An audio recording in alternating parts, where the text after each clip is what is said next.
Shika, bitch. What is going on, girl? I know you ain't heard from me in a minute, and you know anytime I call you during the weekday, it's some shit that I want to talk to y'all about, or it's some shit that y'all want me to talk about. In this case, it's some shit that y'all want me to talk about, cause, girl, you know I don't fuck with Tamar like that.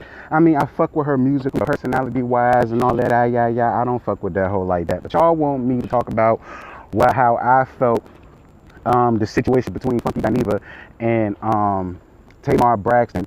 Y'all want to know my thoughts and opinions on it. Y'all always hit me up about that shit. I'm not gonna make no video about that shit. For one thing, the shit is old. It happened last Tuesday. We in a whole new Tuesday when she done had, Monday, and you know, she had a whole new guest host, Tiffany Fox. And if y'all don't remember her, she was the girl that was on Love and Hip Hop Atlanta a season or two ago, I believe it was, when her and when Jessica Dine was about to tear her ass up, and that damn restaurant. That's who the fuck was on the Queen's Supreme Court last night. So it was like, you know, the shit was last week. But I mean, hey, why not? I'm up to 301 subscribers now. Shout out to all of y'all. I tell y'all all the time, y'all hoes rock with me, and I'll rock with y'all even further, even harder. So for some shit that y'all really want me to talk about, if I don't want to talk about it or not, I'm still gonna do it. Excuse my hair, bitch. I do got a barber, but his ass is going through right now, child, and you know, I don't want nobody messing over my head when they got other shit going on, floating around. Because, you know, that's how you get fucked up. And my hair already fucked up enough, bitch. I don't need him to make it any worse. Anyway. So basically, y'all, what happened last week? Basically, y'all know how the Queen's Supreme Court goes. T.S. Madison invited Funky Dineva to come back. It was a real good look. Shit, quiet as kept. I only watched it just to see Funky Dineva up there. I really haven't been into the Queen's Supreme Court like that. But basically, Tamar Braxton was on the docket. And y'all know how Funky Dineva is. He really don't fuck with Tamar personality-wise like that. He a lot like me. He don't fuck with her as a person, but he fuck with her music. So, of course, he roasted and gagged her and this, that, and this. And there was a subject that came up about molestation. And we all know, Funky Dineva, listen, Funky Dineva makes jokes and cracks jokes about a lot of shit, but one thing I have never heard her do was make fun of somebody who has been molested. Whether it's true or not, I've never heard him make fun of or make light of somebody possibly being molested, right? So after the show gets done, and y'all know they do the little after show and this and that, and, you know, the callers come in and, you know, they talk about the episode and things that they want to talk about and this, that, and the third. And out of nowhere, you know, T.S. Madison was like, ooh, bitch, Tamar Braxton just read the fuck out of you. And, you know, Dineva was like, bitch, read the fuck out of me for what? What the fuck that bald-headed, scallywag hoe had to say? And basically, she was like, now, what was that show Ashley Fran had to say about me being molested? Basically, now this was the tea that I got. The tea that I got was that information came from some flaming faggot that is a fan of the Queen's Supreme Court, who's been in the audience at the Queen's Supreme Court, who just so happens to be friends with Tamar. That person went to Tamar and basically told them, oh, you know, Funky Dineva said this and that about your molestation.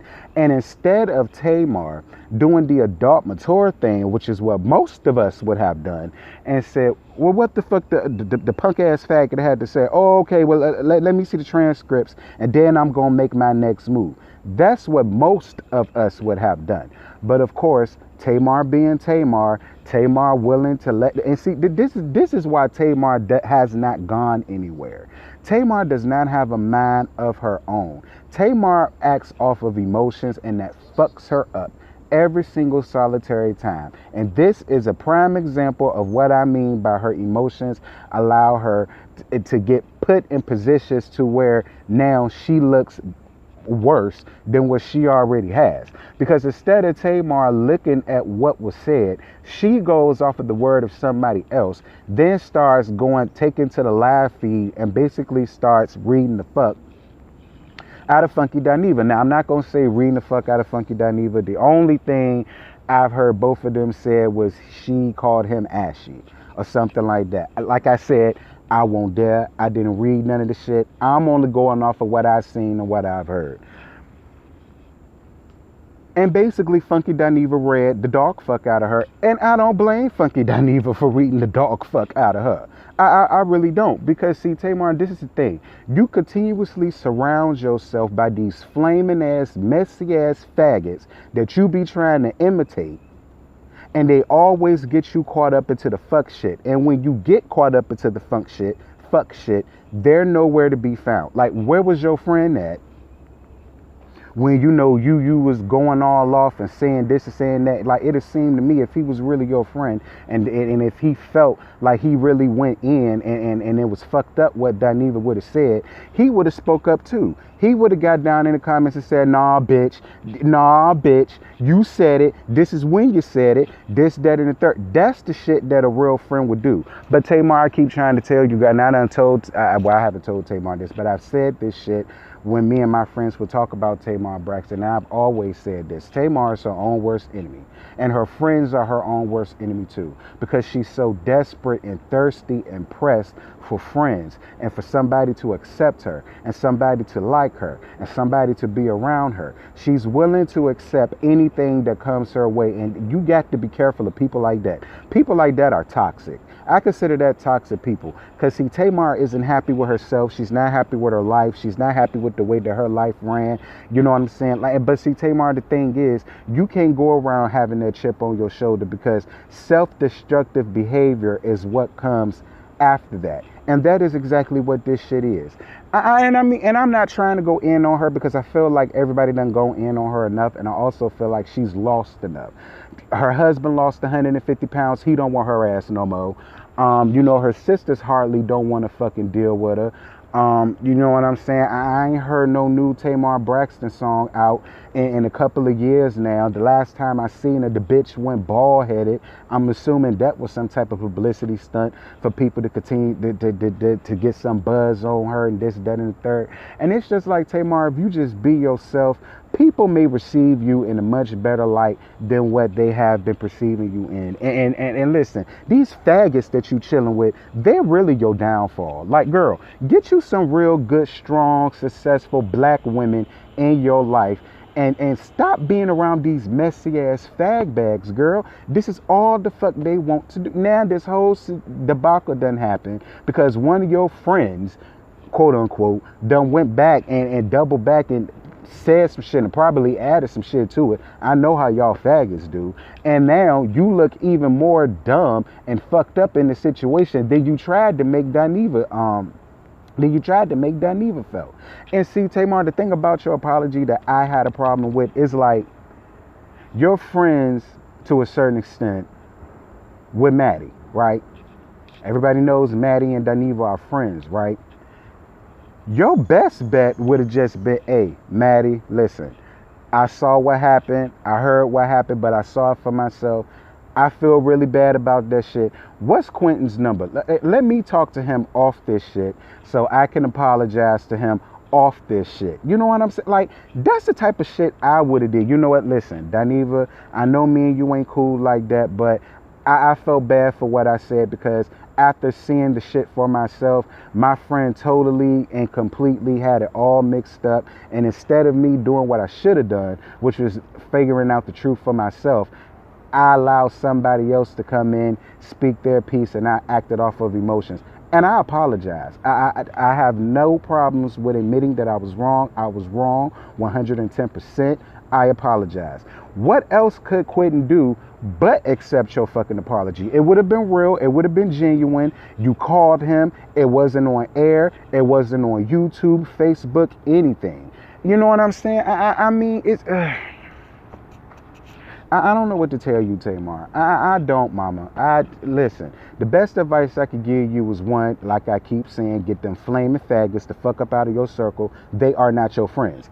And number two, you need to go and see somebody, girl. You sitting around here trying to talk about Yala Van Zant, bitch. You need to go back for a whole nother session or something, or call Dr. Joyce Brothers or Dr. Phil or somebody that has some type of degree or something to really dig down into the depths of your soul and try to figure out exactly what it is that you're looking for out of life and what it is that you want. Because Tamar, you continuously going down this self-destructive path, it's not good. And then you have a son that you need to be there for. You have a son that's looking at every fucking thing that you do. Don't get your son out here beat the fuck up because he's following what his mama do, which is going around acting off of emotions, and then his ass get tagged up somewhere, and then you gonna be the first one crying, oh my God, my child, my child, my child. Like, I keep telling y'all hoes with kids, whatever the sins that y'all do, your kids gonna pay for that shit. So Tamar, for your sake, Logan's sake, your health, his health, your mindset, his mindset, mama, get some help. Please get some help. Stay off of the Queen Supreme Court. Stay off of Facebook and Instagram, period. Go find somebody, go sit down to somebody, talk to somebody, you know, air out your grievances, get some type of tools or something set in place so that you can start to get your life and your career back on track. Because the thing about it, Tamar, is while I don't fuck with you as a person, I love you as an artist. You can sing your face to the flow, bitch. That's what the fuck you need to be around here doing. You need to have your ashy ass in the motherfucking studio and writing some motherfucking hits instead of keep chilling around these damn pose rejects and allowing them to think for you and to speak for you and tell you what you need to do. Girl, I'm about to get the fuck up off of here. That's all the fuck I got to say about Tamar Braxton and the Funky Dineva debacle. It was a big misunderstanding that did not have to be. Had she just acted like a grown-ass woman, saw the shit for herself, and then made her decision instead of acting off of emotions, dealing with them damn queens. But girl, let me know what y'all thought about the shit. Let me know what y'all think. You know, let me know if y'all think had Tamar's apology been real, do y'all think Quentin will accept it? I think had it been real, Quentin will accept it. But I don't think Dineva is going to accept that bullshit ass apology that she went on social media and gave. Girl, bye. But anyway, like, comment, subscribe, share. Like I said, my shit has been growing. I appreciate y'all to death. I'm not doing this to get noticed by nobody. I just fuck with y'all. I like giving my opinion, and that's just all I'm up here for, girl. So I'm about to get the fuck up off of here. As y'all can see in the backdrop, bitch, I'm at work, and before my ass get fired again, I'm gonna carry my ass back in. So until then, bitch, take care, be blessed, bye.